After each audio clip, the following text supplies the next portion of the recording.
One weekend, two races. It is the final round of the ADAC GT4 Germany. Hello, everybody. Welcome to the Hockenheimring for race 11 of this 12-race season.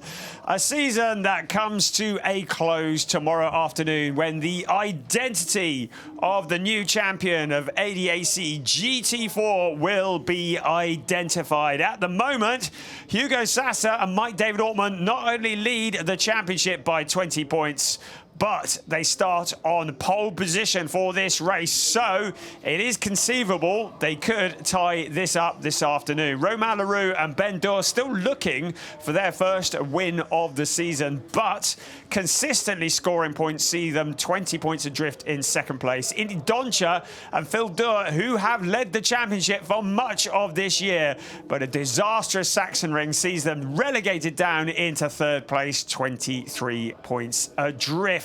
It is all still to play for. Alongside me, Adam Weller and Hugo Sasser, Mike David Ortman. They have proven to be the potent combination this year, haven't they? They've been incredible all season long. Pro Sport Racing have a mighty combination on their hands, and a combination I know they are eager to retain for seasons to come.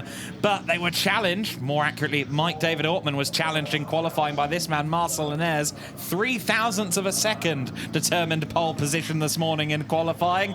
I was watching it from the media centre and I was rather aghast at what I was seeing. It certainly looks like the makings of an all-time great ADAC GT4 Germany race, but we seem to have those pretty much every weekend. We really do. Look at that. The weather conditions are pretty perfect at the moment. It's been wet and windy in the couple of days leading up to this event, but today the sun has been shining. The temperature's up to 19.5 degrees centigrade, track up to 21.8 degrees centigrade.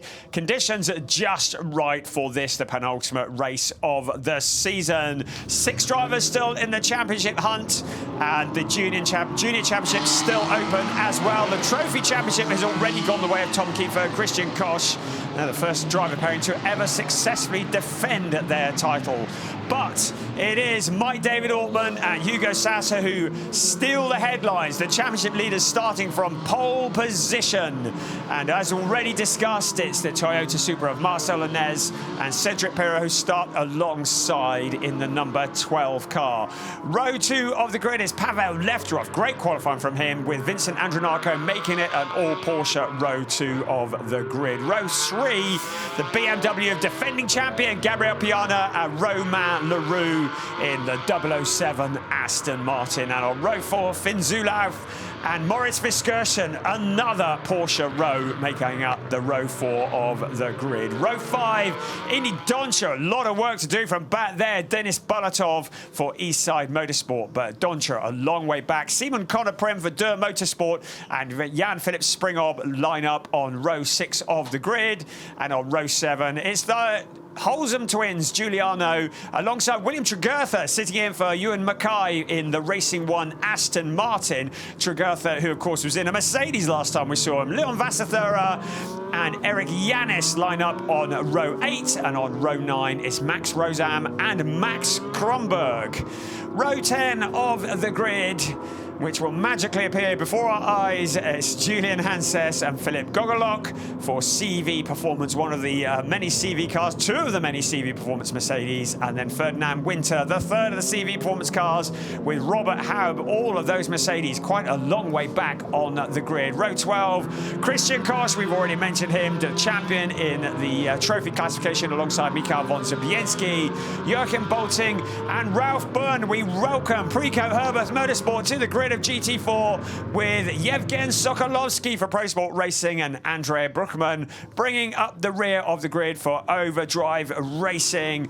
Lots of new drivers, lots of things to talk about, but most of all, it is the championship. We're at the Hockenheimring, a circuit that is 574 kilometers around. That equates to 2.842 miles, 17 turns, 9 to the right and 8 of them to the left. It is a legendary circuit. It bites in several places, particularly turn 6, the hairpin We have the high-speed Parabolica leading up to it, creating a great overtaking opportunity, but also an opportunity for controversy as the cars have to stand, or at least the drivers have to stand on the brakes for that very sharp hairpin turn, which is turn 6. You can see the cars have gridded up side by side. In just a few moments, the safety car will disappear off into the pit lane, and it will be Mike David Ortman who leads the cars across the line. Marcel Lanez in that Toyota Supra, which proved so rapid in qualifying, looking to beat him. To remind you, Ortman is carrying a 15-kilogram success penalty, but it hasn't done anything for his pace as he leads into turn 1. Mike David Ortman slotting in front of Marcel Lanez. Pavel Lefterov in 3rd place. The rest of the cars come streaming through. There's a couple of cars going wide. Looks like a BMW, but look at this. Pavel Lefterov under pressure. Would that be Vincent Andronacco by any chance? The number 22 car always pushing, and through he goes into 2nd place, pushing his way through and relegating the Toyota Supra down into 3rd place. Pavel Lefterov in there as well. They look like they're going to go 4 abreast as they head around towards the hairpin. 3 abreast at the moment, but look at the lead that Ortman has. Exactly what he needed to do. Great move from Andronacco up into that position. Here come the rest of them. It is a squeeze around the hairpin, and then it's flat out around the kink that is turn 7. And then towards the heavy braking of turn 8. Heart-in-mouth stuff there. I believe Romain Leroux got tagged there by the Toyota and almost ended up in a spin. Has continued on. Indeed, Leroux is well down the order, outside the top 10, owing to a poor start and some dramas in general. In fact, no, he's in 6th place. My apologies, I'm slightly over-dramatising it, but nonetheless, he's had a tricky first lap. Everyone else trying to find track space, and all the number 2 BMW, the Bonk by Hofer car, trying to get up the inside of one of the Allied Porsches at turn 12. Unconventional overtaking place, I would say so. But the first lap of a GT4 race, what more can we expect? Well, the bit that is wonderful is they've all survived up until now out to complete lap 1, which is great considering how crowded the field is. Always high drama in the ADAC GT4 Germany. It's Mike David Ortman who crosses the line to lead the way ahead of Vincent Andronacco, the driver who always steals the headlines, and then Pavel Lefterov. Gabriel Piana, the outgoing champion in ADAC GT4, ahead of Finn Zulaf and Indy Doncha. So Doncha and Leroux in 6th and 7th. They are the championship challengers, and they have got a lot of work to do from there. Mike David Ortman and Hugo Sasser could tie this up today. This is the view on board of Romain Leroux, and that is Denis Bolotov in front of him in the number 20 Mercedes. Look how busy it is. That's a CV Performance Mercedes doing a little bit of drifting, and that looks like Ferdinand Winter to me, but he picks it all up, gathers it all together, and now they head into the hairpin. Once again, whoever told them they couldn't go 3 abreast around the hairpin, well, they didn't tell them loud enough, did they? Because they make it. There's a car going very wide there, rejoins but loses places. But Vincent Andronacco, he is Mike David Ortman's worst nightmare, because he's a driver who does not back off. Ortman is driving for the championship. Andronacco is looking for a win. He lives in red mist, does Vincent Andronacco, and adrenaline. He's a young driver with a lot of self-belief and bravery, and he's always entertaining to watch. Marcel Lanez fighting for 8th place there with Bolotov, ending up down in 9th behind the Mercedes. That car, lest we forget, was on the front row of the grid, was down outside the top 10 at the end of lap 1, is now back up to 9th, and critically, Romain Leroux is down in 10th place, and that is big for the championship. Looking at the number 6, William Tregurtha, just in the background there. He's a driver that was in the number 85 CV Performance Mercedes. Last time we saw him at Sachsenring alongside Julian Hatzes. He's moved across to the Aston Martin for this, sitting in for Ewan Mackay for this season closer. Very impressive stuff from William Tregurtha, of course, a driver who we've seen in GT3 and GT4 racing. But look at this challenge further down, the Hofer Racing by Bonk Motorsport and ADAC Motorsport. Aston Martin challenging on the outside. The number 2 car of Max Rosam, making that BMW as wide as possible. It's one of the Holzham twins in the number 97. That'll be Giuliano. But look at this for the lead into the hairpin. Andronacco sees a gap. I would suggest that Mike David Ortman might not put up too much of a fight. He knows he has a championship to think of. Oh, maybe he is going to come back. But if he has a DNF in this race, it will have a massive impact on the championship chances of him and his teammate Hugo Sassa. Vincent Andronacco, who shares with Leo Pichler, looking for the 2nd win of the season. They won at Oschersleben. Very impressive indeed. Here's another look at that move. Under braking, Andronacco with that tight inside line. He has to get it slowed down and then he slides out wide, giving Mike David Ortman the squeeze as they come out of the hairpin and stealing the lead away. Pavel Lefterov not really close enough to follow him through. Early doors in this race, of course, but as it stands, even a 2nd place finish behind the 22 Allied Racing Porsche of Vincent Andronacco would be enough for Ortman and Sassa to claim the championship if things were to finish as they are at this moment, with their closest title contender, the 69 car currently driven by Indy Doncia, down in 6th place. But things are not going to finish as they are. So this is a timed race, 60 minutes plus 1 lap, of which we've had about 5.5 minutes so far. There will be a pit stop that will need to be taken by all drivers. 25 minutes into the race, the pit window will open. That window will remain open for 10 minutes. And during that period of time, every driver must come into the pits for a mandatory stop and driver change. This is another look at the start. Mike David Ortman really did come out of the traps with much gusto, taking the lead into turn 1. He looked pretty clear. He's looking pretty cool there. Very much focused on his mirrors. He's looking more at his mirrors than he's out the front. But then again, there's not a lot out the front to look at. You can see that contact that was between the Supra of Marcel Lenez and Vincent Andronacco. Andronacco knows nothing other than elbows out. Get in there, get stuck in, get past, whatever the cost. This was the view for Romain Leroux along that high-speed parabolica up towards the hairpin. Look how quickly Andronacco has left Mike David Ortman behind.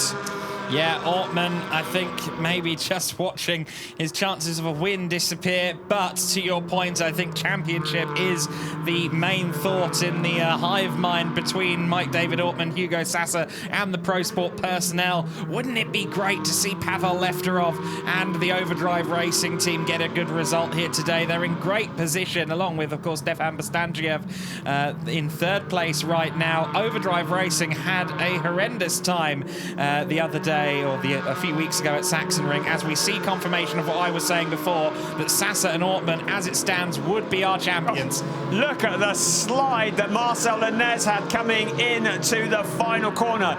There's a bit of black tarmac on the runoff area of turns 16 and 17. It's used as a drag strip a lot of the time around the year. It has 0 grip. If the drivers get out there, they are drifting. They're lucky to keep it pointing in the right direction. It's hard work just walking on it. So they really need to keep it tight during the last 2 corners, and the Toyota doing a bit of drifting as well. Vincent Andronacco's received a black and white flag for that slightly boisterous move to take the lead. It is a warning, but if he does anything like it again, he may well incur a penalty from our race stewards. As we continue to focus on Max Rosam in the number 2 Hofer Racing by Bonk Motorsport BMW. That, of course, is the sister car of the outgoing champion Gabriel Piana and Michael Schrey, who are currently 4th in the race. Currently 4th, yes. The number 1 car, the Bonk by Hofer BMW, has had a compelling season. There have been a few highs. There have been relatively consistent results, but there have also been notable failures. Thinking back right to the beginning of the season, of course, when the car let go on them at Oschersleben. Of course, this is the last weekend that we'll see this shape BMW M4 GT4 in the ADAC GT4 Germany. More than likely, at least, there's a new generation car on tap for 2023. And we will look forward to seeing that. Dates to be announced very, very shortly indeed. That's Vincent Andronacco Andronacco, our race leader, he's opened up the gap to over a second. Mike David Altman starting to look fairly vulnerable to Pavel Lefterov, looking to improve both with his teammate Stefan Bostanciev on their best performance of the season, which is a 5th place so far. Lights are on. It's not exactly dark, although it looks a bit dark on the screen. But one issue the drivers will have is the sun is very low in the sky on this gorgeous autumnal afternoon. Driving into the sun, never easy at this time of year. Vincent Andronacco, heavy braking, back of the car, just sliding slightly, but he keeps it pointing in the right direction at the front. That is the 97, so Juliana Holzem looks to have a problem. That is not a racing speed. Let's have another look here, see if we can get a clue as to what happened. It's a lock up into the hairpin, and Holzem has dropped a whole load of places almost to the back of the pack by my reckoning. So that is Giuliano. Of course, twin brother Sandro will take over that, and that is an unscheduled stop. It's Joachim bolting into the pits, and also that looks like Holzem also in, and that looks to me like that's in for retirement, which is a real shame because Sandro is not going to get a drive this afternoon by the looks of things. In the case of bolting, I saw the car suddenly woe up significantly with a corner down over at turn 13, and I was going to say I believe that's a puncture, and we can see the tyre change going already. As for the Holzem car, less certain of exactly what caused it, but clearly things weren't A1 into the hairpin, and they haven't improved since. I think Joachim Bolting and Tano Neumann need to stop walking under ladders because they had a horrendous time at Sachsenring, as already discussed, and Hockenheimring is not proven to be any better. But look at Denis Bulatov, the man who had the longest ever stop-go penalty in GT4 racing, challenging in the number 20 car. The number 31 car has Finn Zulaf at the wheel. He is sharing duties with Lucas Schreier. Nikolai Moller-Madsen not available for this event this weekend, but that is the fight for 7th place because Finn Zulaf has been relegated by both Indy Doncha and Jan-Philipp Springhob.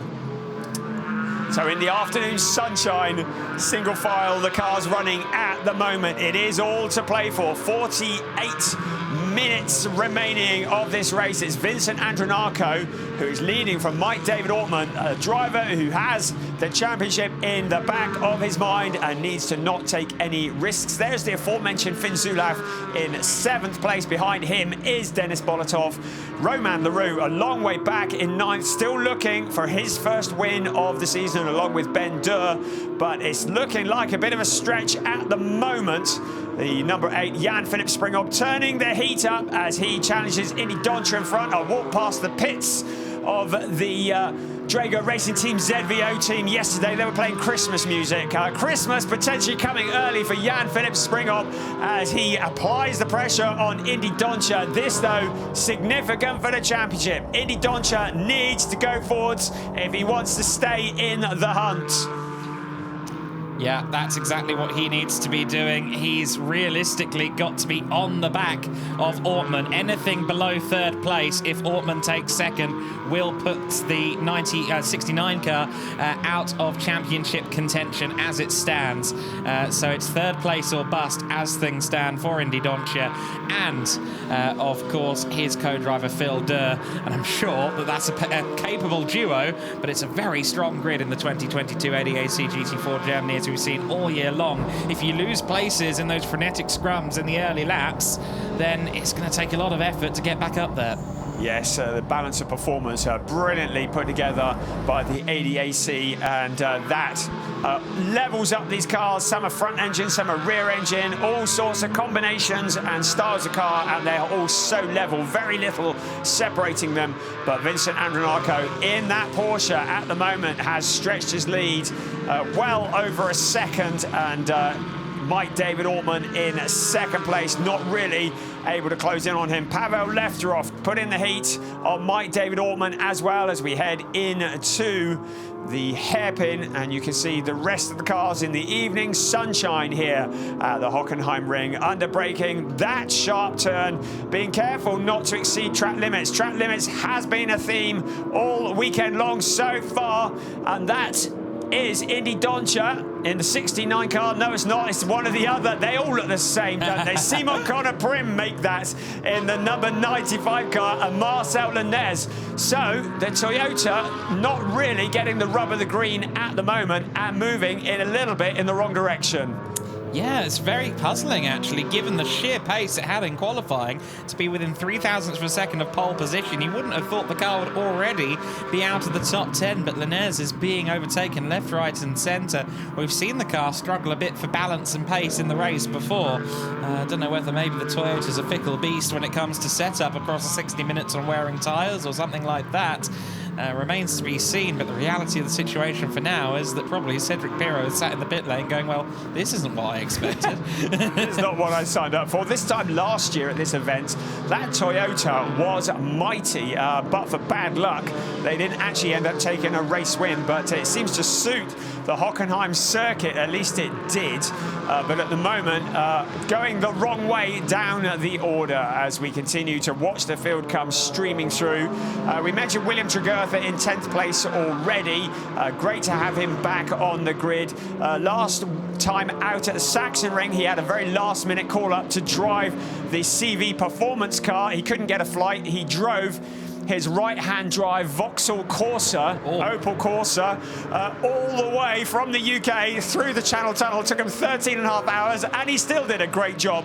Right, this is for position, isn't it? 023, that'll be Ferdinand Winter challenging the number 77 car, and it's great to welcome Ralph Bourne for Herberth Motorsport in the Porsche Cayman. The two challenging for position, just behind them is Andre Bruckmann. So something's a little bit loose under the 84 car of Winter. You could see it flapping away as we see Simon Connor Prim having the scrap with Rosum for 11th place right now in the sister Bont by Hofer car to the number 1 of Gabriele Piana. That looked like it was getting tasty. This is just as interesting and enthralling though. Oh, and nearly a short return for Preco Herberth Motorsport there as Bruckmann nearly came together with one of the other Porsches in the form of Bonn in this not Bonn, of course.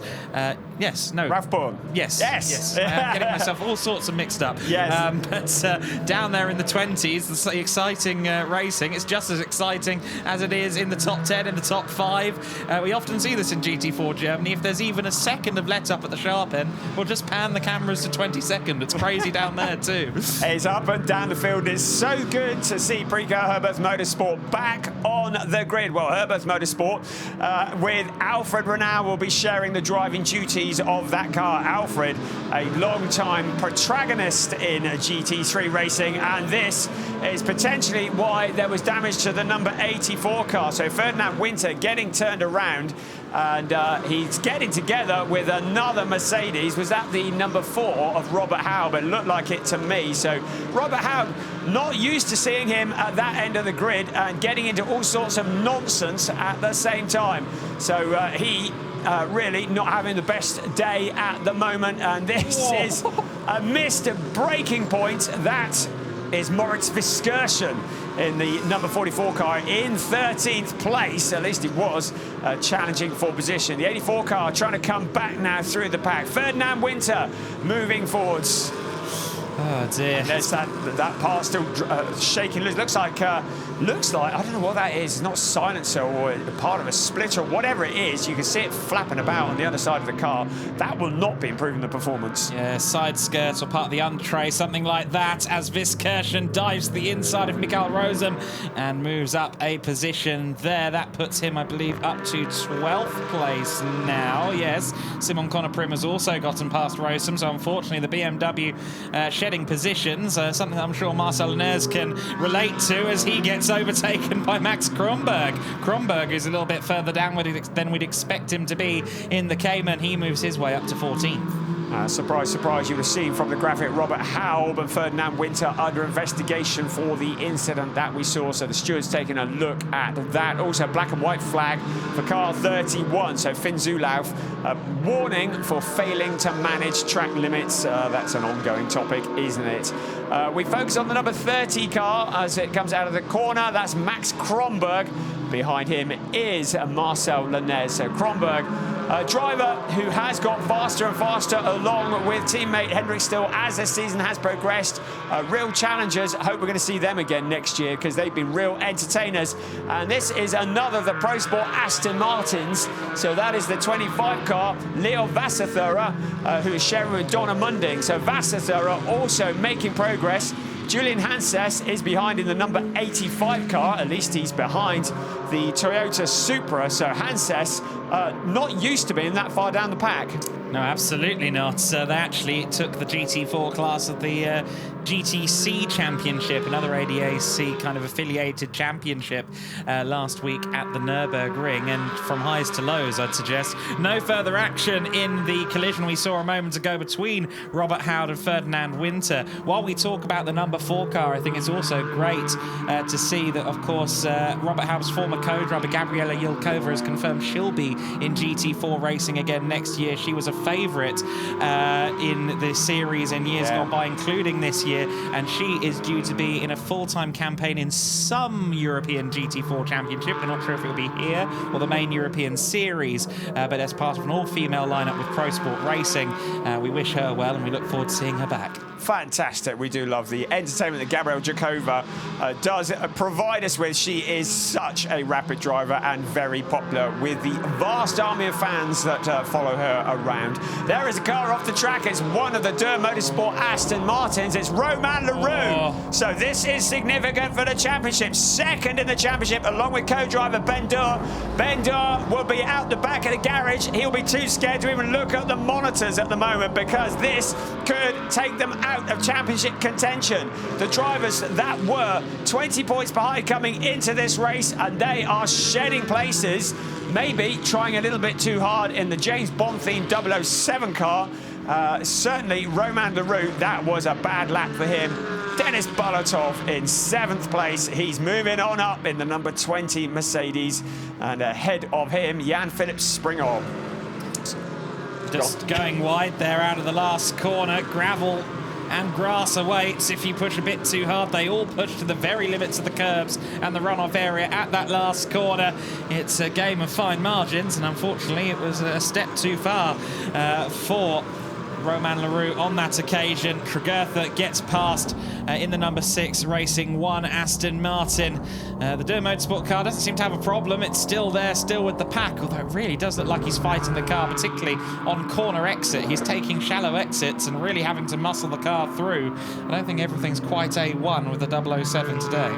No, it doesn't feel that way, does it? It feels a bit early in the race for the tyres to be going off. We've got about 3.5 minutes before the pit window opens, and I shall think that Romain Leroux will be happy to hand that over to Ben Dur, who will be on standby to take over. But a mountain to climb now if they want to keep this championship open. There's William Tregertha. There is Romain Leroux coming through.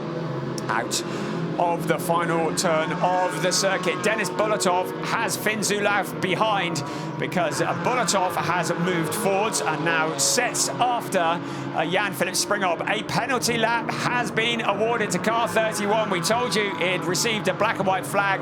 Finn Zulauf is going to have to visit the penalty box for failing to manage track limits. The penalty box is a 200-meter section just on the exit of the hairpin. It's off the racing line. He will have to pass through that at no more than 50 kilometers an hour within the next 3 laps, just for the 1 lap, but it will be enough to relegate him down the order. So that car there, let's have a look and see whether he does it this time around as he heads up towards the penalty box. You can see it on the right-hand side, that white box. You have to slow it down coming into the corner. I can't quite, there he is on the inside now. Slows it down into the penalty box, keeping to the speed limit that has been laid out. Then back on the power, penalty served, but he has lost a whole load of places. He was in 8th place. I think he's dropped down to about 10th, I think it would have been. So, yeah, that has punished him for failing to manage track limits. That's a great way of learning to do that, isn't it? Oh, they never learn. Lots of black and white flags have been put out for failing to manage track limits, and that's, I guess, almost a good stamping of authority from race control to say, hey, look, the black and white flag is not an idle threat, it's a warning. And if you keep going and keep doing the same thing, taking the same line, as he goes very far off the tarmac, You will end up with a penalty lap. Yeah, what did you say about, they don't learn? So Vincent Lappy's like, oh, well, I'll just do it again then and make up some more places. One of the cars that has been awarded a black and white flag is the outgoing champion, Gabriel Piana, and also teammate, the number 2, Max Rosam. So both of the Hofer Racing by Bonk Motorsport BMWs, maybe struggling for traction, maybe just pushing really hard, but both of them have received black and white flags for failing to manage track limits. The car in second place, Mike David Ortman, well, he's stretched his legs a little bit from Pavel Lefterov. Lefterov looking for his first podium of the season. The race leader, Vincent Andronacco, he's not left them in his wake. He is still well within sight, but he has a healthy gap. Last time across the line, it was 1.238. Of course, he is sharing with Leo Pichler, and that could all change once the pit stops are over. That is Mike David Ortman sharing with Hugo Sasser. And then Pavel Lefterov sharing with Stefan Bastanchev. And Lefterov, to me, looks as though he's now got his eyes on that second place. Feels like they've turned the heat up a little bit. There is 15 seconds left before the pit window opens. And it might well be that the team decide to bring that car in early, get Stefan Bastanchev in the seat and maybe perform the undercut. Alternatively, he might decide he just wants to do it out on the track. Quite possibly. Mike David Ortman ran it wide at the hairpin on that lap, and that's where a majority of that time was lost to Pavel Lefterov, who is now looming large in the mirrors of the Pro Sport Aston Martin. It is still Vincent Andronacco at the head of the order. We see there in the Allied Racing Porsche. Will anyone in the top 3 decide to take an early bath on the first lap of the pit window? The answer is no. You can see the grey P next to the driver's name. If the P goes dark, it means that just like Joachim Bolting, the driver, has performed a pit stop, and that P will go dark to indicate that. To remind you, there is a minimum pit stop time of 95 seconds from pit entry to pit exit. If the driver goes below that, they will get a visit to the penalty box. If they miss the pit window completely, they might as well pack up and go home. Ask Denis Bolotov. There's Romain Leroux. Hits the marks in the 007 car. I thought he might be quite keen to get out of that one. Not being the great race for the Frenchman. He's out of the seat. It's Ben Durr's time to take over and see if he can do something. But at the moment, they can feel that championship slipping away. Their main rival, Mike David Ortman, is leading. No, he's not. He's in second place. Vincent Andronacco ahead of him, but a long way ahead on the track. So Ben Durr being inserted into the car, and the 97, the 007 machine, as well, we get a bit of Porsche on Porsche scrapping down at turn 13. They've been in it, haven't they? The 73 and the 77 cars have been magnetised to each other. Brookman and Bonn are maybe going to have a little chat after this one. Yes. But nonetheless, Durr Motorsports 007 car, Romain Leroux has stepped aside, and it's going to be a mighty high task for Ben Durr to try and salvage the championship battle into tomorrow's race. Cooling the brakes down. Look at the sparks coming off the car. The number 44 Allied Racing Porsche, which has now got Alex Hartvig at the wheel, taking over from Moritz Viskersen. The minimum pit stop time at 95 seconds feels like an eternity. Hello, Alfred Renauer. Welcome back to the ADAC. We've missed you. Don't leave it so long next time, please. When you're used to GT Masters, where the minimum pit stop time is 65 seconds, you're sat there looking, wondering if they're ever going to get going. Look at the flames on the brakes. That's how much pressure is put on the brakes at this circuit, and that can't be good. Come on, that's the way to do it. You can't really put water on it, so they're trying to blow it out. That could just fan the flames, of course, but the 44 car, we'd like to think that will be all right. Now, Indy Doncher is into the pits from 9th place. This is a roll of the dice as he hands over to Phil Durr, because they've gone quite early, I would say. Also, the number 30, Max Kronberg, giving way to Hendrik Still. So some of the front runners are now starting to pit, but the top 10, as they were before the pit window opened, apart from the 007 car, which was Romain Leroux, who came into the pits, now handed over to Ben Durr, rejoins in 21st place and in front of the race leader. So Vincent Andronacco looking to lap the main championship rival. Of course, Andronacco will have to visit the pits, but it would be in the advantage to the advantage of Ben Durr to make the Aston Martin as wide as possible and try and back Andronacco into the car behind, although he probably doesn't want Mike David Ortman to get past him, because that would close him in on the point standings. Oh, I can't work my head around it all. It's a good job I'm not a strategist, but look at Mike David Ortman now closing in on Vincent Andronacco. That is for the lead. 007, second in the points, is about to go lap down. Quite possibly, unless Andronacco decides to go into the pit lane. We'll have to wait and see. He does not, and nor does Mike David Ortman. I reckon Mike David Ortman is thinking, I don't really want to get too close to this situation. I know Ben Durr isn't going to give way. I know that Vincent Andronacco isn't going to give him room. This could get quite interesting. The number 77 car, Ralph Byrne at the wheel. The Herberth Motorsport Porsche has received a penalty lap as a result of the collision that we saw, causing a collision. And that is the penalty lap that will have to be visited by the number 77 car. So not much for Alfred Renau to inherit, as finally Vincent Andronacco finds a route past the 007 car. There's Leo Pichler getting ready to take over from Vincent Andronacco in the Allied Racing number 22 car. Leo Pichler, who has been used to driving KTM crossbows, now is likely to be taking the wheel of the Porsche, assuming Andronacco doesn't trash it getting back to the pits. He is a lively driver. It's the win it or bin it school of motoring with Vincent Andronacco. He is a big entertainer. Already has nailed his colours to the mast for Porsche Carrera Cup Germany next year, and we can't wait to see how he is going to throw a cat amongst the pigeons. The second place, Mike David Ortman, now caught up with the back-marking 007 car and trying to find a route past. Of course, Ben Durr just getting on and doing his thing into the sunshine, blinding through the grubby windscreen, and it's hard to see where you're going.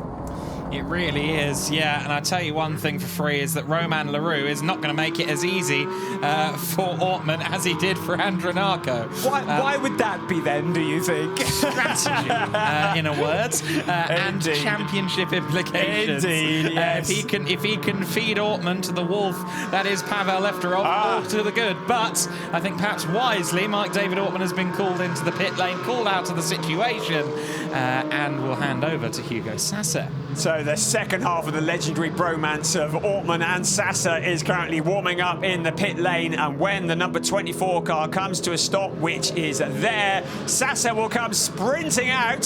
He tears open the door. He says, well done, old friend, but get out the seat. It's my go. So Mike David Ortman unbuckled, and Sasser helping him to get out. There's less of a hurry than there would be in the GT3 counterpart, because they've got 95 seconds. Hurl the seat insert into the garage. Man, you don't take anybody out with that. Now that Sass is in, it's Mike David Ortman's turn to help him. Of course, only 2 mechanics allowed to work on the car whilst it's stationary, so the driver has a lot of work to do. I thought I'd listen in, but it's going to be in German, isn't it? So I don't think we'll bother. He puts the window net across, wishes him good luck, and an opportunity just to swap any notes. Now Mike David Ortman slams the door. Yeah, slammed much. And now the big weight on the clock for Hugo Sasser. He'll get the thumbs up. He does have a race logic device on his dashboard, so that if he sees that he's approaching the exit line too quickly, he can back out of it. But if he backs out of it too much, he will pick up a penalty. So he needs to wait until his crew give him the thumbs up. That's exactly what he gets. Sasser is on the move. Now, where will he join in relation to the, well, it'll be well ahead of the 007 car, but we'll see where he rejoins in relation to the rest. William Tregurtha also in, handing over to Tom Wood. Simon Kronaprim also in, handing over to Nico Hanka. Yeah, and I'd expect a flurry of pit stops to follow now. Indeed, Pavel Lefterov, for one, is coming in from second place. Ben Durr has continued on past, of course. He's already had the car handed over to him by Romain Leroux. So the 007 GT Motorsport Aston Martin continues on. Of course, it's an interesting lap on lap, I imagine, at this stage of the race, where every lap a new wave of cars exits pit lane, and suddenly you've got some new friends to find.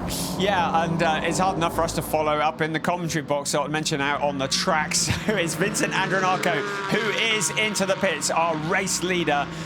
He has taken his opportunity to hand over to Leo Pichler, the number 22 Team Allied Racing Porsche, the team that is run by the legend that is Jan Kasperlik. They find the superstars of the future and of the present, and they don't half promote them. And Jan Kasperlik, a really refreshing character in the pit lane. That is the 007 car, and here is our race leader, Vincent Andronacco, into the pits. Pavel Lefterov handing over. And Andronacco also handing over. Gabriel Piana will be giving way to Mikael Schrey. So, where is the number 24 car? Well, looking at the window, it's up at about turn 14, turn 15. So, we'll see where he comes out in relation, or where the others come out in relation to Hugo Sassa. Out of turn 17, on to the pit straight he comes. Now, the number 22 car bursts into life with Leo Pichler at the wheel. He rejoins well ahead of Hugo Sassa, I would say. They can't cross the white line coming out of the pit exit, but it looked to me like he's well ahead, and it looks like Stefan Bastanchiev has found a route past, and it looks like Mikael Schrey might do as well. Hugo Sassa is going to have a look into turn 1, but Mikael Schrey, who's taken over from Gabriel Piana in the Hofer Racing by Bonk Motorsport. I'm checking I've got the right one. Yes, I have. The outgoing champion. So Hugo Sassa not come out of that pit stop especially well. He's down into 4th place. Yeah, no real obvious explanation as to why, but yes, he has maybe. Indeed, Romain Leroux did do the job of, or Ben Doer did do the job I think he did. of backing up Mike David Ortman before the stop, and now Hugo Sassa has some driving to do. Mikael Schrey directly ahead of him. Could this be a symbolic moment as the outgoing champions are being pursued by the current championship favourites, the mathematical champions of about 24 minutes' time, if all things stay as they are? Mikael Schrey, a wise old dog in the Hofer Racing by Bonk Motorsport BMW.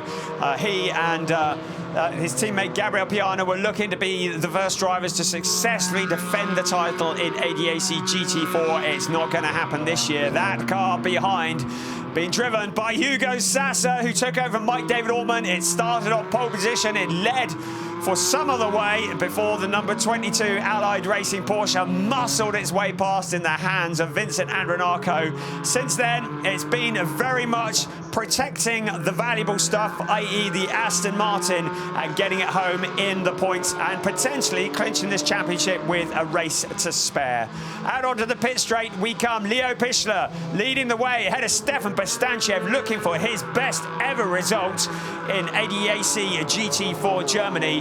And then it's the battle we've just seen. Mikael Schrey, Hugo Sassa, Robin Falkenbach up there as well, who's taken over from Jan-Philipp Springhob. So just looking at Romain Leroux going up the inside there, just to say it's currently very close in terms of whether or not today is the day for championship time. Indy Dontje and Phil Durr are currently due to score 3 points fewer than the car up ahead of them, the 24 of Hugo Sassa. That would mean they'd be 26 back, which would be agonising. It would be. If that proves to be the case. There you go. There's confirmation. It is in fact Ben Durr at the wheel of that, taken over from Romain Leroux, but you can see how close it is. Indy Dontje, Phil Durr just 26 points behind if the race finished as it is now. There's a long way to go, i.e. nearly 23 minutes, but Indy Dontje, Phil Durr will be pushing forwards. They're currently in 6th place, so if they can pick up another place, they could potentially take this race to tomorrow. This is the number 31 car, which has served its penalty lap now with Lucas Schreier at the wheel, and it's Tom Wood in the number 6 Racing One Aston Martin Vantage, who is challenging the Porsche. Aston Martin v Porsche, and that is for 7th place. So the 31 car had got past, and Tom Wood looking to find the route back again. Lucas Schreier and Lucas Schreier looking very good, sitting in for Nikolai Moller-Madsen, and very rapid indeed. And Tom Wood not really having anything he can bring back to the Porsche that is in front of him. So, taking stock, less than 22 minutes remaining. Leo Pichler leads the way, 1.344 seconds. Stefan Bostanchiev looking for his best result in second place ahead of Mikael Schrey, who's come out of the pit stop sequence very well indeed. Championship leader Hugo Sasser in fourth place, Robin Falkenbach in fifth. And then it's Ben Dur currently just in the championship hunt, and Carl 31 has to fall back behind car 6 for overtaking off the track. So Lucas Schreier, after all that hard work, has to fall back behind Tom Wood for overtaking off the track. Oh dear, peaks and valleys, eh? He'll have another go, I have no doubt about that. That 31 car, no matter who's driving it, is always in amongst the action. Well, technically, Tom Wood's got back ahead there for about half a second. I think I wouldn't actually mind betting that Schreier is going to argue that point. The nose of the Aston Martin was briefly ahead, and now it isn't anymore. Oh, why am I getting 2008 Belgian Grand Prix flag? Yes, indeed. Yes, I mean, how strict is the rule? Where does it count? Well, 31 did it briefly, back behind car 6. Is back in front now.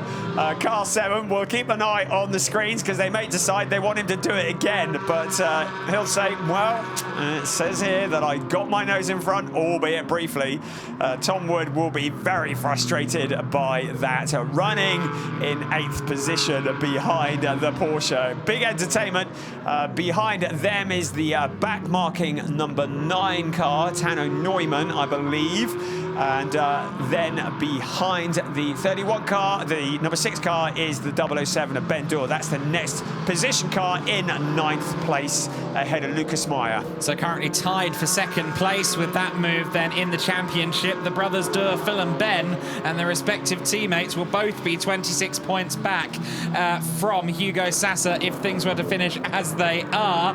Therefore, Ben Dur needs to make the 2.2 seconds up to that man Tom Wood in the Racing 1 Aston Martin. If he can get through, he will just about eke it out to the next race. In fact, I don't think he would, because it'd be 25 points between the two, between Sasser and the 007 Ben Dur, Romain Leroux car. And of course, the 007 is yet to claim a win this year.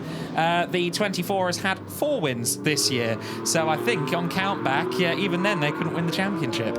I'm pleased you're doing the maths. I've got my shoes and socks off. I've run out of toes. So you can see that Hugo Sasser has his eyes on a podium. Mikael Schrey seems to have been covered off. The BMW looking very strong here. The outgoing champions. I should stop saying that, really, shouldn't I? They're probably fairly fed up about it. Mikael Schrey, a podium would be quite nice on their final race weekend of the season. Of course, this is race 11 of this 12-race season.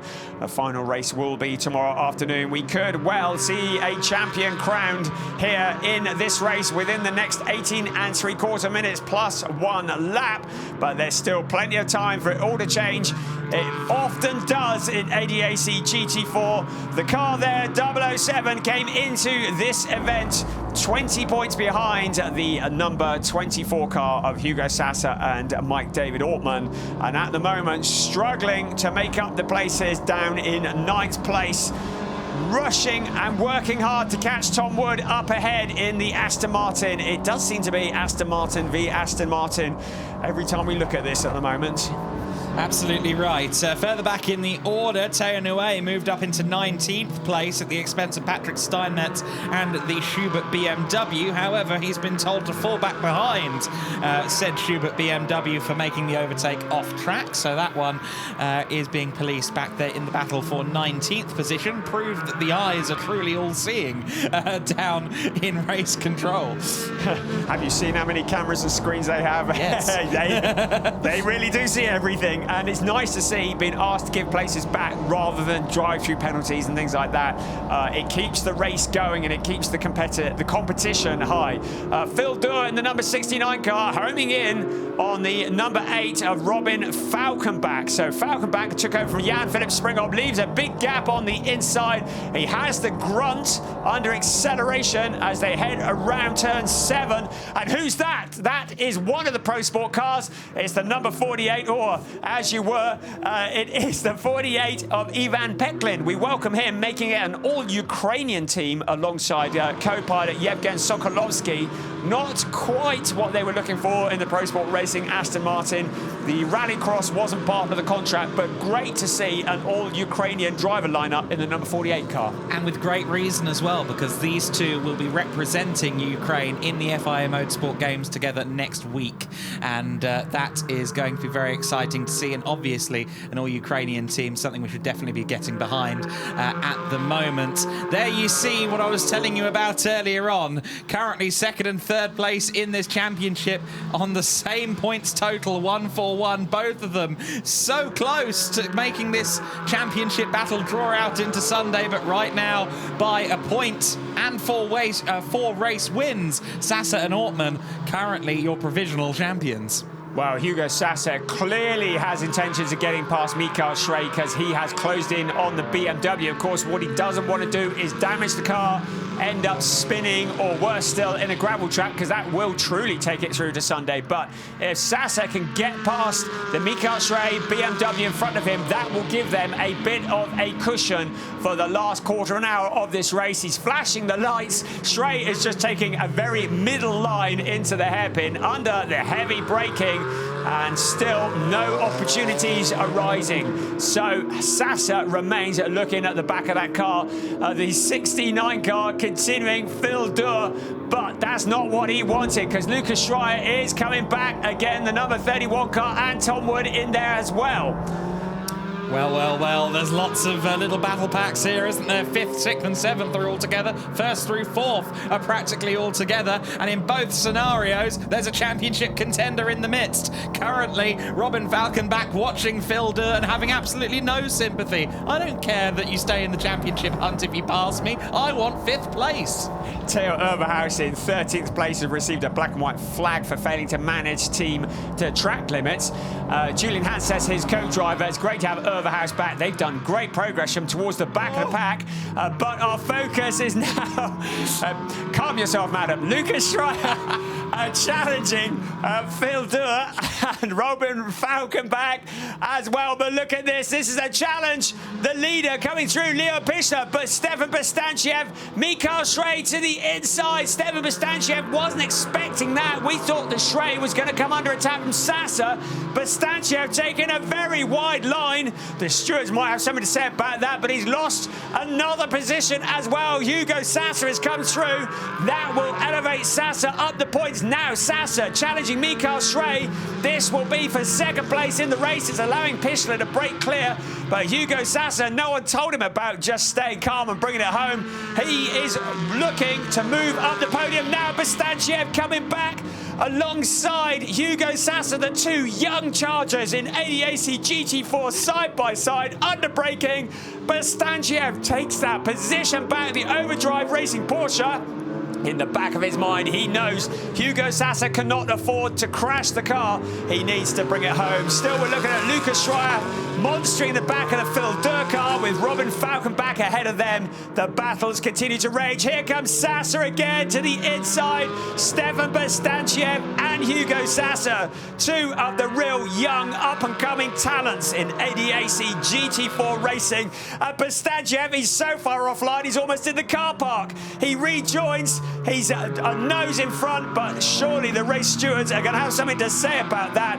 But Hugo Sasa has taken that position, and maybe Bastanciev backing out of it was more of a tactic to stop him getting a penalty. It was more that he went so wide that it was impossible for him to gain an advantage. There's a certain point when going wide costs you time more so than you gain it, and that's exactly what happened there to Bastanciev. The options were either try and stay side by taking an alternative line, let's call it, or just back out behind Hugo Sassa. He went for the former option. It hasn't paid off. Hugo Sassa is up to third place. He has 29 points of advantage over the brothers Durr, the 69 and the 007 Durr Motorsport Aston Martins at the moment, but that is a situation in a state of flux, not least of which because Phil Durr is right behind Robin Falkenbach. Well, Phil Durr will know exactly what he needs to do. He will be across the points and he will be doing whatever it takes to get past Falkenbach within the next 12 minutes, but in so doing, he cannot let Lucas Schreier through.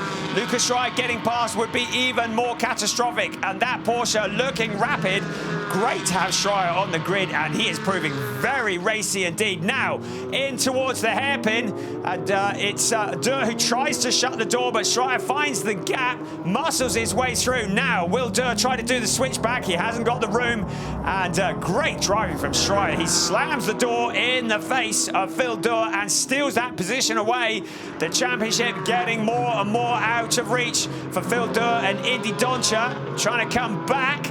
And Lucas Schreier just doing what he needs to do to hold that racing line. And it looks like the 31 car has stolen that position away.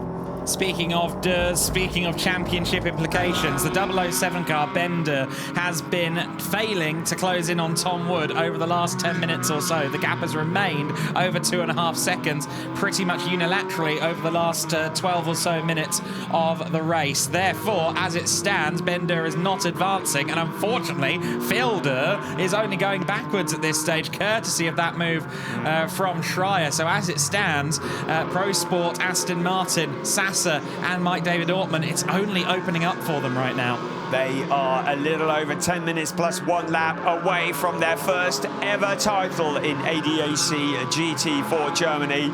A potent combination, Mike David Ortman and Hugo Sassa, but there is still plenty that can and probably will happen in the last remaining sixth of this race. It's Leo Pichler who leads the way from Mikael Schrey. Hugo Sassa back up into that third place. Stefan Bastanciev will be frustrated, having lost a position and dropped down to fourth. But now a challenge for the second place. You can see that if the race finished now, it would be Sassa and Ortman who would take the win. And Sassa now looking to extend that cushion to firm up that position. He puts the heat on the #1 BMW, forcing Mikael Schrey to go deep into the corner, but cannot get the traction to pull up alongside out of the hairpin. Bastanciev likely to get his best result of the season so far if things finish as they are, but he really wanted that podium, didn't he? Yes, he does. You can't convince a teenage racing driver that position isn't worth having, I'm afraid. And Hugo Sassa, as composed as he is as a young driver, he will be wanting to get his way around Mikael Schrey. And a compelling battle between the Aston Martin, which is arguably the form car of the 2022 season, up against the BMW M4 GT4, which has always had a little something in a straight line compared to the rest of the pack. It doesn't look to have something here, though, does it? Because Hugo Sassa once again pressuring Mikael Schrey, and now with Bastanciev having dropped back a little, it allows Sassa to make a move and not risk losing the position. If he can keep it on the tarmac, of course, he now has more of an opportunity in front of him. Mikael Schrey and Leo Pichler is not pulling away too fast from the front. You can see car 6, a penalty lap. That is such a shame for Tom Wood, failing to manage track limits. So another car falling foul of track limits. It's Tom Wood in the #6 Racing 1 Aston Martin. He is in 8th place at the moment, but that is bad news for him. It is. It's good news for Ben Durr, though, because he might well inherit a position there, and that will give him an all-important extra championship point. It's still looking unlikely that the 007 car of Ben Durr and LaRue can fight in their way back into championship range within 25 points of Sasa and Ortmann. Once you get to the lower half of the top 10, it's just 1 point, 1 point, 1 point that you gain as you make up positions, but nonetheless, they might be about to inherit a position. There goes Tom Wood for the penalty lap. Great example of taking the penalty lap, and that will feel painfully slow, 50 kilometers an hour, passing through that 200-meter box, and you can see he's hemorrhaged a whole lot of places there, and drops down the order. Looked like he was into 11th place, I think, was it, after that? So he rejoins on his way. Tom Wood having served that penalty. Down to 10th place. There is some traffic in that pack as well, in the form of the number 9 Overdrive Racing Porsche, which had that puncture. Of course, today. yes. Yes, absolutely. So, less than 7.5 minutes left of this race, the penultimate race of the season. If things finish as they are, we will have Leo Pichler and Vincent Andronaco as race winners. If things finish as they are, we will have Hugo Sasa and Mike David Ortmann as champions for 2022. Still plenty of time for it all to change. There's a 1.3 second gap between first and second. You can see the remaining gap. So Sasa has fought off Stefan Bastanchiev, who's now dropped back from that battle. Sasa, has he got anything else for Mikael Schrey? Will he even want to risk it? Because it may be that third place is all he wants to get the championship done, and then tomorrow maybe it'll be a little bit more gloves off. Here comes our race leader. First, second, third. You can see them running together. You can see the gap between them. You can see that Bastanchiev has dropped back slightly. There's the 1, 2, 3, 4 heading into the hairpin in the evening sunshine here at the Hockenheimring. Second place by no means over. Challenges further back as well. Robin Falkenbach, Lucas Schreier, man on a mission. He has been excellent this afternoon, along with co-pilot Finn Zulauf, something of a revelation as he hustles the Avia WNS Motorsport Porsche forwards. I love seeing drivers get an opportunity towards the end of the calendar year. They're determined. It's their shop window. It's the 2023 showreel moment, the driver thinks to themselves. Potential sponsors, potential teams watching and waiting in the wings, and of course this is such a great paddock to do that. You've got the GT Masters guys here, you've got TCR Germany, you've got the Prototype Cup Germany, Carrera Cup Germany as well. So many different shop windows, as well as the GT4 Championship that you're racing in. If you put on a good show here, you're going to get noticed. And the championship-elect drivers are certainly putting on as good a show as anybody. There's a bit of debris in the middle of the track there. I think that might be something that's been there for a while. But Mike David Ortmann and Hugo Sasa, who have both appeared in GT Masters in the past. Hugo Sasa taking time out from it this year to concentrate on his studies. He has now finished what is the equivalent to A-levels. So I asked him, well, does that mean you're back in it with both feet now? And he just smiled and said, oh, you'll find out. So who knows what Sasa has up his sleeve. Winning the championship is what he's got up his sleeve at the moment. It's all kicking off behind Indy Doncha. No, Phil Durr make that. Now falling into the clutches of Henrik Still. So this is disastrous for their championship hopes. This may just be the final nail in the lid for the number 69 car. They have led for the majority of the season in the point standings, and pesky Sasa and Ortmann have come and stolen it away at Sachsenring, and suddenly what was looking like a fairly solid championship is slipping away in the last 4.5 minutes of this, the race 11 of a 12 race season. There is the 1, 2, 3, 4, 5, 6, 7, 8 cars running together. You can see the gap between first and second. Mikael Schrey still holding off Hugo Sasa. He will know that Sasa is not going to want to do any dive-bombing moves to get past that BMW. No, very true. I think at this stage, Sasa is definitely thinking with the wise head that he has on his shoulders. The number 8 car of Falkenbach losing position there to Schreier. The sister car, the number 4 machine, we didn't see this on camera. Teo Nue, of course, along with Robert Haub in the number 4 car. He went straight on at turn 13 into the gravel a lap ago and did not quite lose a position, but just a good example of getting onto the marbles and running it wide. Even when you're just alone in 16th, as Teo Nue was, you can make an error, and it's that kind of thing that makes Mike David Ortmann sit there tense, not wanting to think anything through until Hugo Sasa crosses the line. He's probably got his head buried in a cushion if he's got any sense at all. Stefan Bastanciev has received a black and white flag, a warning for failing to manage track limits. If he carries on running outside track limits, he may well pick up a penalty. He has dropped back from that third place fight. Hugo Sasa continuing to pressure Michael Schrey. Henrik Still has been so good with teammate Max Kronberg this year. Real chargers, very strong in the Porsche, the WNS Motorsport Porsche. WNS, they know how to prepare a car, don't they? These have been very competitive cars that have come from that garage.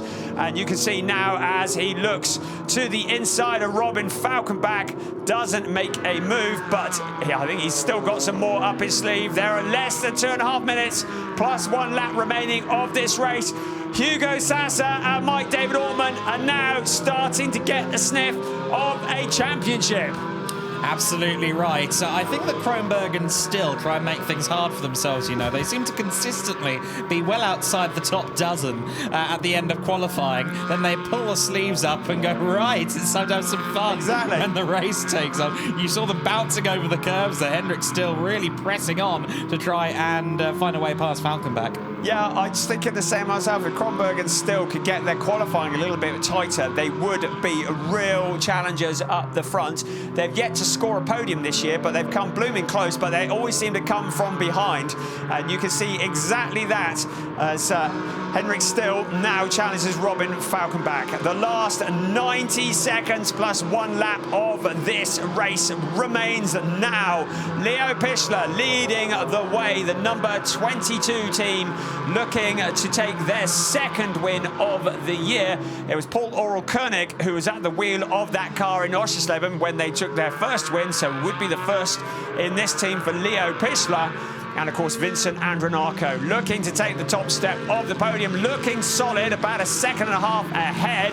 Car 2, car 20, penalty lap, failing to manage track limits. So car 2, where is he? He's down in 19th place. That is Tim Reiter. And of course, the number 20, it is the car that has had Denis Bolotov, now Lucas Meyer at the wheel in 21st place.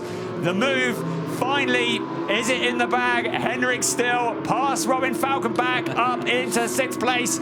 It was a long time coming, but it finally has. Ahead of them, Lucas Schreier looks as though he has his advance forward has now halted because Stefan Bastanciev a long way ahead of him with 30 seconds of timed racing remaining. But the 1, 2, 3, 4, 5, all very much in one camera shot, really. Remarkable, isn't it, as we approach 15 seconds to go, that this car, the number 22 of Leo Pichler and Vincent Andronacco, for all we've said about that driving crew, that have only had 1 win so far this year at Oschersleben, if they can do it today, as they head around to start the final lap this time by, that would be well-deserved indeed. 2nd place, though, under hot contest. Michael Schrey, still under huge pressure from Hugo Sasa. I said he was going to be neutral. I said he was going to stick for 3rd place. But to be honest with you, I think that Bastanciev and Schreier behind are forcing Hugo Sasa's hand. He doesn't want to end up in a sandwich. He doesn't. And Bastanciev now coming under pressure from Schreier. It is Porsche v Porsche. There's a gap on the inside. Bastanciev tries to squeeze his way back across. He holds on to that position. But we're into the final lap of the race. And Lucas Schreier starting to look impatient. Bastanciev indicating left. I don't think he means that. So the car still remains in front of the 23 car. Ahead of them, Mikael Schrae, Hugo Sasa have just spaced out a little bit, but this battle with Bastanciev, Schreier, Henrik still in there as well.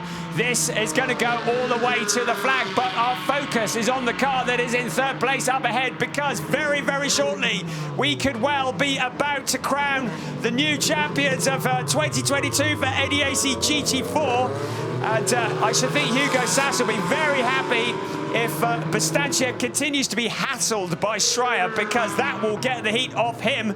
But now Hugo Sasa once again under pressure. Bastanciev wants his first podium of the season. He moves to the inside. Hugo Sasa. Sasa goes wide, and he's going to let through at least 2 cars. And Mike David Ortman, well, I don't know. How does this work in the point standings? I need to have some maths time for that, I'm afraid. Go on. We'll sit and work it out, but suddenly you saw how upset Mike David Ortman is. So we're going to just check on the point situation on the final lap.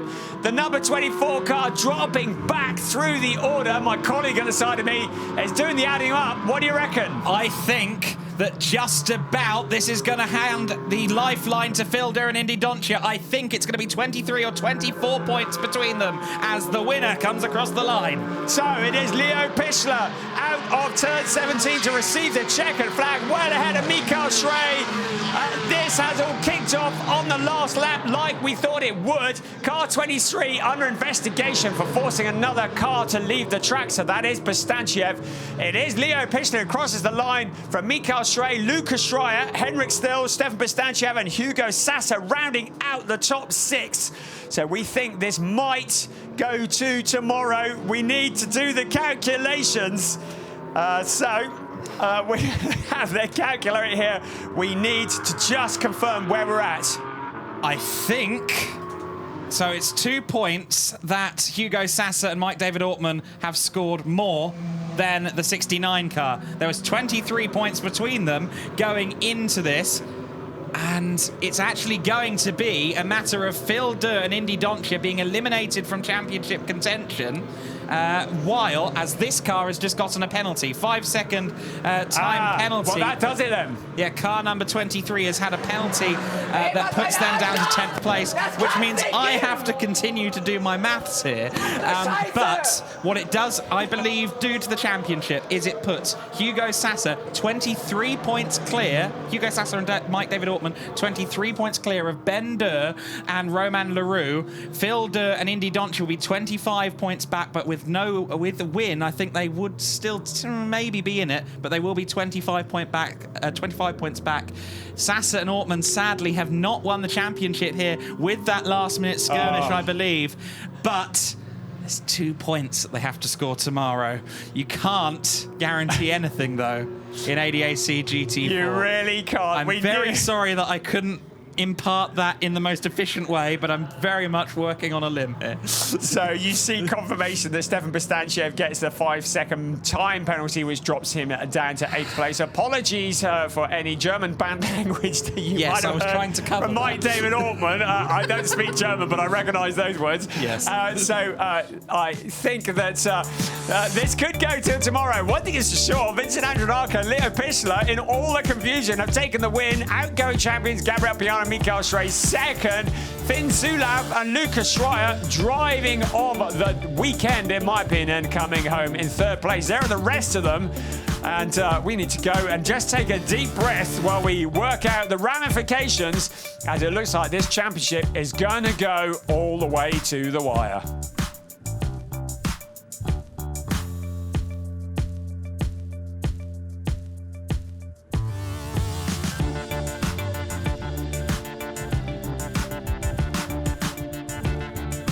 So there we go, the confirmation that we have been working on, that there is 24 points between Sasa, Ortman, Leroux and Durr. Doncia and Durr also still in it. Remind you, 25 points available tomorrow. And for Sasa and Ortmann not to win it, it would need their two opponents to pretty well score nothing.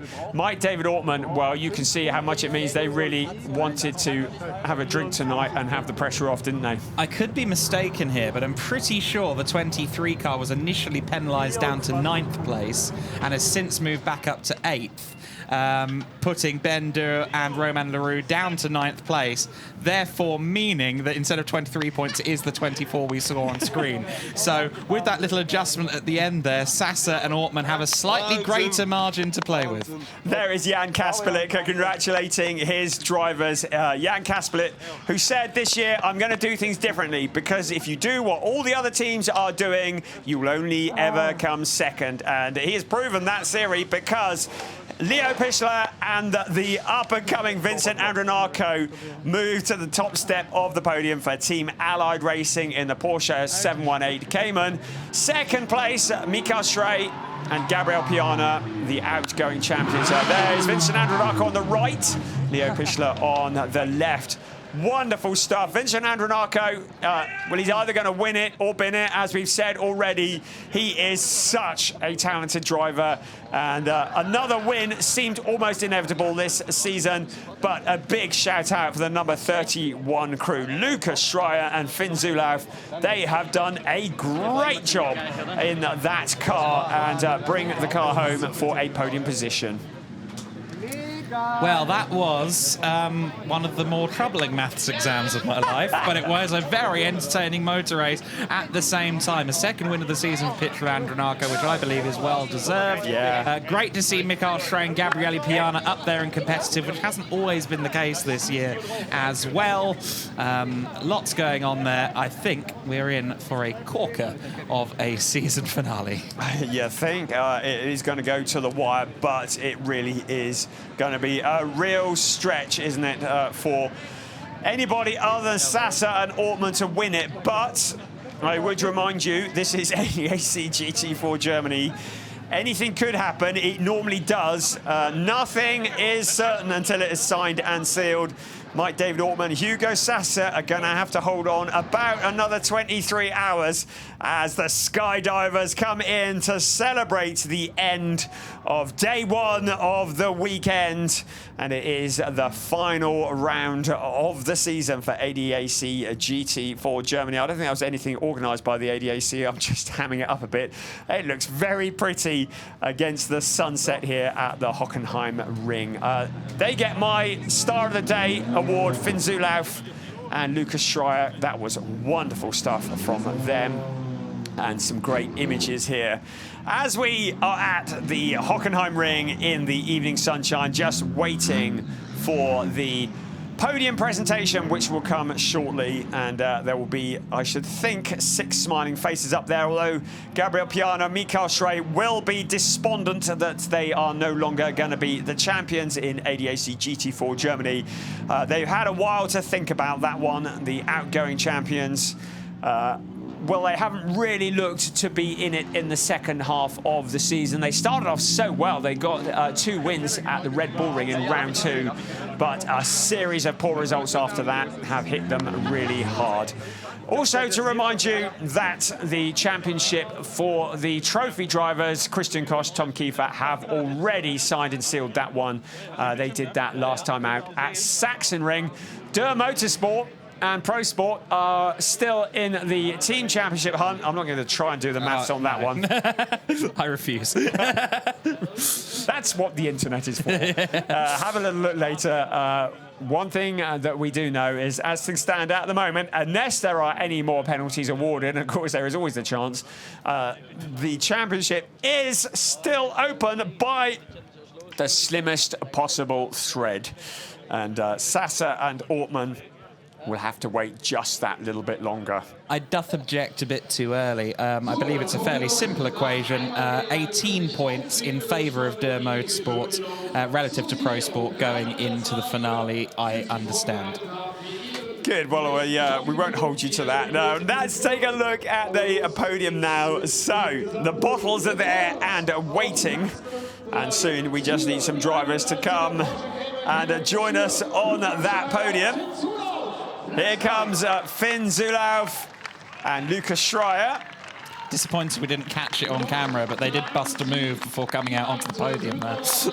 You've been looking out the window again. I was. Bit of dancing, that's what we like in the Jules Gounon School of Celebration. True. Second place, Gabriel Piana, Mikael Schrey. Not quite the year they've wanted, but a second place will be of some consolation to them in the Hofer Racing by Bonk Motorsport BMW.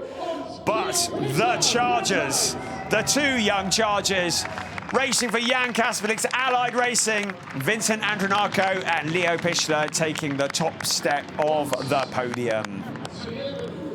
And a representative from Allied Racing also onto the podium. It's national anthem time.